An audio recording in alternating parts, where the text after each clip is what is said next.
मेरे को वो आंटी कहती हैं कि बुलबुल आंटी आपने ऐसे करना, अपनी गोदी में ना तकिया रख लेना और उसके ऊपर ना गुरुजी के चरण रख लेना और ना उसको प्यार करते रहना, ऐसे ऐसे हाथ फेरते रहना और जाप करते रहना।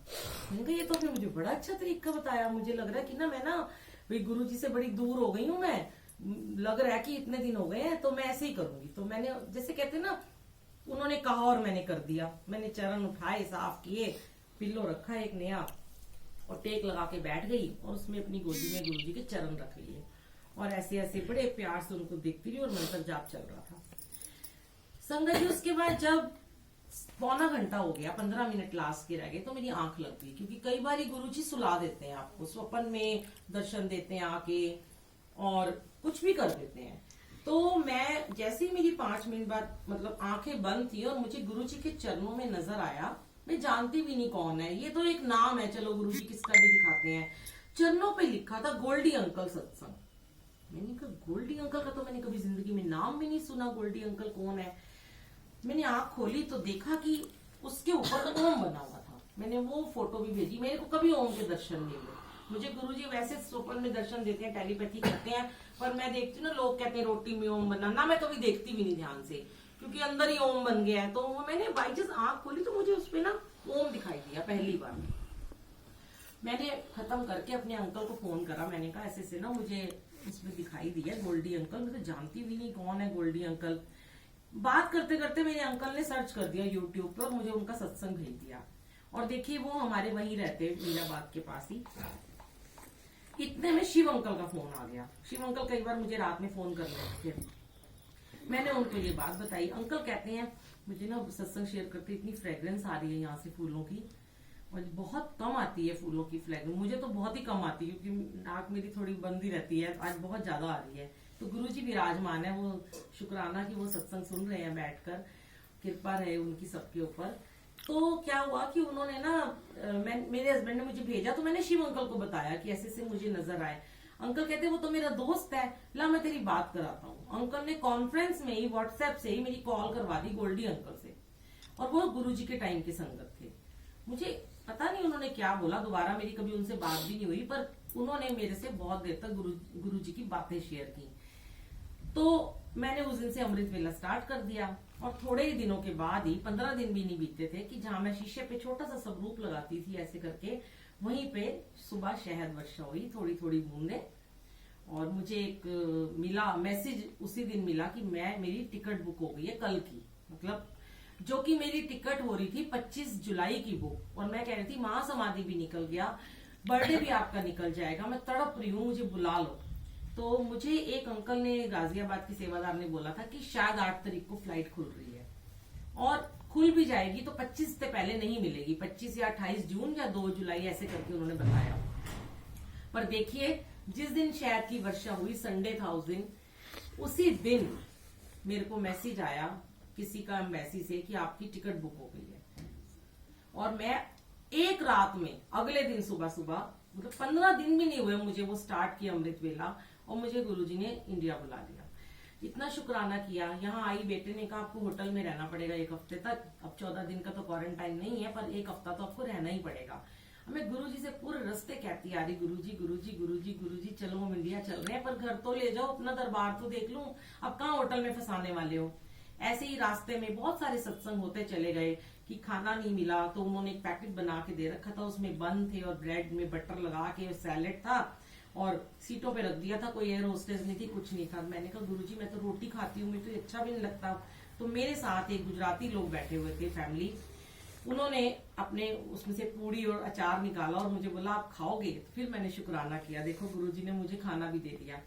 वापस पहुंची तो वहां पहुंचते ही अभी एयरपोर्ट पे अपना सामान निकाला, एक लड़का नजर आया यंग सा, मुझे कहता है आंटी आपको घर जाना है। मैंने कहा बड़ा इम्पॉसिबल है, मैं तो घर जा ही नहीं सकती, कैसे जाऊंगी मैं यहाँ से घर, ये तो मेरे को होटल में भेज रहे हैं और मेरा बेटा तो बुकिंग कर रहा है।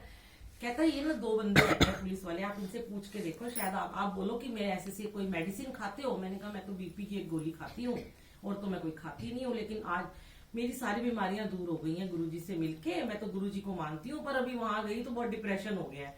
तो कहता है आप उनको बोलो मेरी मेडिसिन खत्म है। मैंने जाके बोला तो वो अंकल दोनों कहते हैं पुलिस वाले कि हम आपके पास डॉक्टर भेज देंगे, जो आपकी दवाई खत्म है हम आपको दे देंगे, आप होटल में ही जाओ, आप घर नहीं जा सकते। मैंने उसको कहा बेटे छोड़, मैंने अपने बेटे को फोन किया, मैंने कहा चल तू होटल बुक कर दे।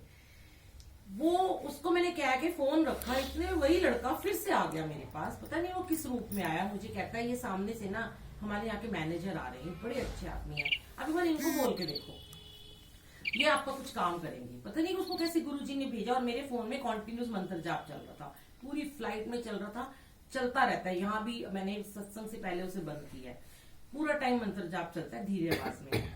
तो मैं उस जाप को चलते चलते ही फोन हाथ में उस अंकल के पास गई, मैंने कहा ऐसे से मुझे ना, मैंने बात अभी करी भी नहीं, मेरी बात मुंह में ही मेरे रह गई, मैंने कहा कि मेरी ना मेडिसिन, इतना ही बोला। वो मुझे कहते आपको घर जाना है, मैंने कहा देख लो आप, कह रहे हैं आप ना अपने डॉक्टर को बोलो कि वो ना एक लेटर में वो लिख के ना मेल कर दें, आपको हम घर भेज दें।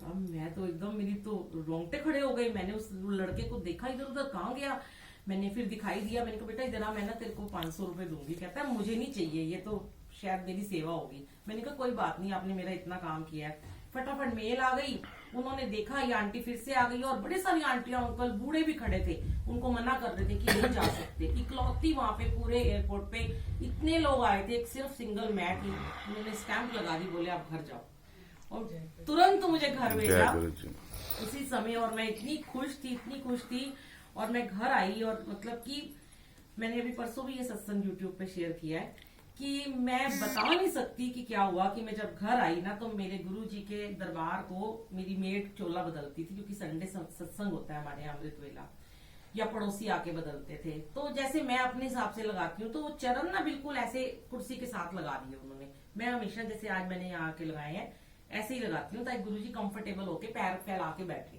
तो वो चरण ऐसे लगे थे, मैंने ध्यान नहीं दिया, बस मैंने आते ही अपने बेटे को बोला तू छोड़ दे मुझे। मैं कमरे में गई, और मुझे पता है कि ऐसा नहीं करते, पर क्या हुआ मुझे नहीं पता, मेरे गुरुजी की गद्दी के ऊपर ही अपना सर रखा और बहुत रोई, और वो जितने मेरे आंसू बह रहे थे ना, वो गुरुजी के चरणों को गीला कर रहे थे, पूरे गीले हो रहे थे। जैसे ही मैं उठ के इधर आई, और दूर थी मतलब उस कोने में थी, इधर आई तो जो गुरुजी के चरण ऐसे 10 दिन से लगे हुए थे, वो चरण अपने आप ऐसे हो गए जैसे ये। उसी दिन नहा धो के जब बैठी जाप किया, बहुत खुश थी, सबको बता रही थी मेरे गुरुजी मिल गए। आप लोग बिलीव नहीं करोगे, कभी ऐसा सुना भी नहीं होगा आपने। मेरा ये फोन है ना जो मेरा, मैंने इसमें, मैं बात दिखाऊंगी आपको कभी फोटो, ये स्क्रीन के ऊपर मैंने फोन उठाया, ये पूरा मेरी स्क्रीन शहद से भरी हुई थी, फोन के ऊपर शहद वर्षा। जय गुरुजी। मैंने कहा गुरुजी ये कर दिया आपने, और मैं कह रही हूँ ये हाथ लगा रही हूँ, छेड़ू कि ना छेड़ू इसको, ये हट जाएगा, ऐसे करके चट्टा चाट के देखा कि वही टेस्ट जो वहां था चंदन का शहद में, जो उस शीशे पे हुआ था, पूरे फोन में ऐसे ऐसे लाइनें। और फिर नीचे वालों के घर में गई, उन्हें कहा मेरे पास दूसरा कोई फोन भी नहीं है, हस्बैंड भी घर में नहीं है, कोई भी नहीं है, लाओ मैं इससे फोटो तो खींच लूं। फिर मैंने उनके फोन से ही अपनी ऐसे बंद करके मैंने फोटो खींची, पूरा मेरा फोन चिप था। तो इतना इतना इनका शुक्राना हम कितना करें, ये तो बस भाव को ब्लेस करते हैं संगत जी। आप अमृत वेला एक बार, मैं तो हमेशा एक ही मैसेज देती हूँ, जिसके कोई काम ना बन रहे हो, जिसके काम अटक रहे हो, अंकल तो आते हैं हमारे यहाँ सेवा में, हर संडे आते हैं, संगत को लेके आते हैं, इनकी बहुत बड़ी सेवा है कि ये इतनी सारी संगत को जोड़ रहे हैं, और हर बार नई संगत को लेके आते हैं हमारे यहाँ। और अभी एक उपासना आंटी है हमारे यहाँ आती है, उसने अपना सत्संग शेयर किया है कि कैसे उसको 7 महीने के अंदर अंदर उसको इतनी बढ़िया उसकी जॉब जो सब छूट गई थी, वो अकेली रहती है लड़की, कैसे गुरुजी ने ब्लेस किए। पर सब्र करना पड़ता है, थोड़ी सी पेशेंस रखनी पड़ती है, क्योंकि ऐसा नहीं है कि हमने आज ही किया। कई लोग बहुत सारे क्वेश्चन करते हैं, हमें तो 10 दिन हो गए करते हुए आंटी, हमें तो गुरुजी ने कोई दर्शन नहीं दिए, हमें तो कोई ब्लेस नहीं किया। तो मैं उनको यही बोलती हूँ कि हमारा भी ये आज का किया नहीं है जो हमें आज ही मिल रहा है। इतने वर्ष हो गए, इतने साल, पर कहते ना बहुत जन्म बिछड़े थे माधो, ये जन्म तुम्हारे लेके, पता नहीं कितने जन्मों से बिछड़ी रूह है। हो सकता है कि 7 साल की उम्र थी जब मेरी, तब से गुरुजी ने इतना स्पिरिचुअल वाहिगुरु के साथ जोड़ रखा था। कहीं कहीं कहीं कहीं थोड़ा थोड़ा कहते हैं ना घड़ा भरता है, वो अकाउंट हमारा बैंक का भरता चला जाता है, भरता चला जाता है। बस आंटी आप बोर हो रहे हो, मैं बंद कर रही हूँ, हंस रहे हो ना आप? नहीं, कोई बात नहीं, सॉरी। मुझे समझ में नहीं आता कि बच्चों का, मैं तो यही अरदास करती हूँ बैठ के कि गुरुजी आज की डेट में इतनी यंग जनरेशन को जोड़ रहे हैं, इतनी यंग जनरेशन को जोड़ रहे हैं ना, ये बहुत बड़ी कृपा है।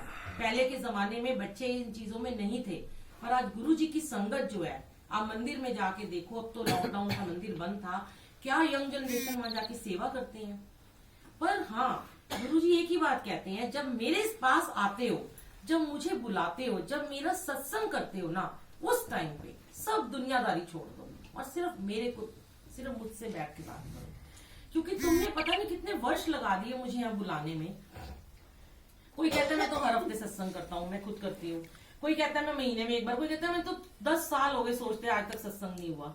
और सत्संग में बुलाना, अंकल ने पता नहीं कितनों को आज बुलाया होगा, 40-50 लोगों को तो बुलाया ही होगा। पर ये जो आए हैं ना, ये बड़ी प्योर रूहें हैं। मैं नहीं हूँ, मैं अपने आप को तो पापी कहती हूँ बहुत बड़ी। ये इतनी अच्छी रूहें हैं जो यहाँ आके बैठी हैं आज, और ये गुरुजी की कॉल है उनको डायरेक्ट। ये किसी अंकल ने नहीं बुलाया, किसी आंटी ने नहीं आपको बुलाया, ये गुरुजी ने आपको कॉल किया तो आप यहाँ बैठे हो। और यहाँ आने के बाद सच में कई बार बुरा मान जाते हैं बच्चे या कोई घर के लोग, क्योंकि हम सेवादार हैं। हमें गुरुजी ने बहुत सिखाया है ये चीजें, कि गुरुजी कहते हैं इफ एंड बट मत करो, कोई वहम मत करो। लेकिन जब गुरुजी की गद्दी लग गई, गुरुजी बैठ गए, तो उस समय सब कुछ छोड़ दो और सिर्फ गुरुजी के पास बैठो। क्योंकि जब आप वैसे सेवा करने जहां मर्जी जाओ, जब आपके घर में सत्संग होता है, तो सिर्फ और सिर्फ गुरुजी से अपना कनेक्शन बनाओ। क्योंकि कितने भाग वाले हो जो गुरु महाराज आके आपके पास आज बैठे हैं। ये मौका नहीं आएगा दोबारा। अपने घर में हम किसी बड़े को बुलाते हैं ना, बुजुर्ग को बुलाते हैं, एक गेस्ट को भी अगर हम बुलाते हैं ना, तो हम कोशिश करते हैं उस गेस्ट के पास आके बैठें, उसकी सुने। अगर हम उस गेस्ट को बिठा देंगे और हम अपने काम करते रहेंगे इधर उधर जाके, तो चला जाएगा उठ के।